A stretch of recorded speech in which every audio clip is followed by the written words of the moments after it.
Hello everyone, কেমন আছেন সবাই? আশা করছি সবাই অনেক বেশি বেশি ভালো আছেন।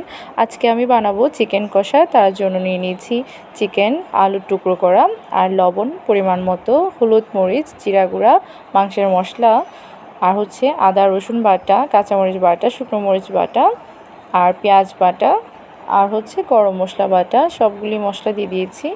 আর দিয়ে দিব পরিমাণ মতো তেল।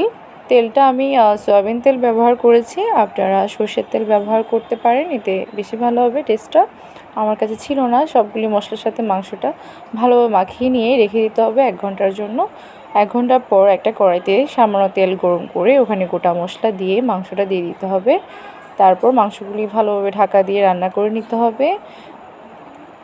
এভাবে রান্না করে নেওয়ার পর যতগুলি জল বের হবে মাংস থেকে সবগুলি শুকিয়ে যাওয়ার পর আমাদের চিকেনটা তৈরি হয়ে যাবে।